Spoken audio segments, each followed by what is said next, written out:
So there's been lots of rumors and reports about what the next iPhone models, the cheap iPhone models, are going to be called. Is it going to be called the iPhone 16e, or is it going to be called the iPhone SE 4th generation? Now, if you have no idea what I'm talking about, basically in the next coming months or weeks, depending on which way you look at it, there probably is going to be another cheap budget iPhone that's going to be coming out. So this is going to be a pretty big upgrade for the iPhone SE or iPhone 16e lineup. Basically, these two iPhones on paper are the exact same device. So it's not like the iPhone SE 4 and iPhone 16e are two separate phones as far as I know. If they are, then they're basically going to be the iPhone SE 4 is going to look like the iPhone SE 3, but just with better internals. But the iPhone 16e is going to be probably replacing that iPhone 14 price tag, and it's going to be giving us another type of device. So in theory, these two phones historically have been the same, but if they're different, that's how they're going to be different. Now, when it comes down to the naming convention and why one name might be better than the other one, number one, in my personal opinion, if you're going to pick up an iPhone 16e, right? When looking at this type of device, I personally do think an iPhone 16e, that naming convention is probably a really, really good type of name. I think that's an excellent name for Apple to choose, and for them to kind of get rid of the iPhone SE lineup name,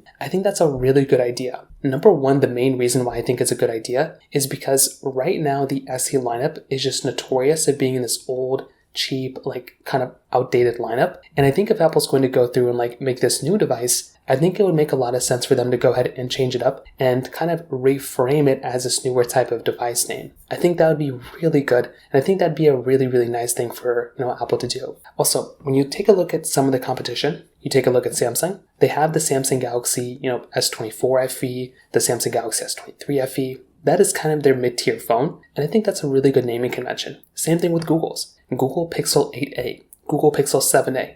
In the future, Google Pixel 9a. This is going to be another really, really good thing that Apple's going to end up doing, or other companies have done. I think Apple should just go and take it from these companies and do the exact same thing. They could even keep the iPhone 16e there for 2 years even after the iPhone 16 is done, because they don't even have to go through and change it up, because they're still probably going to sell the iPhone 16. So they could just keep that iPhone 16e there, maybe even get rid of the iPhone 16e there too, and kind of go down that direction as well. So I think there's a couple different things Apple can do. I'm very excited to see what they can do for the most part, but that's kind of the differences between the naming conventions between these two devices. If you have any other thoughts or questions, please let me know in the comment section below. Hit the like button, that would mean so much, but definitely hit that subscribe button. More importantly than everything else, I love every single one of you guys. Hopefully I'll catch you guys in the next video. Peace out till then.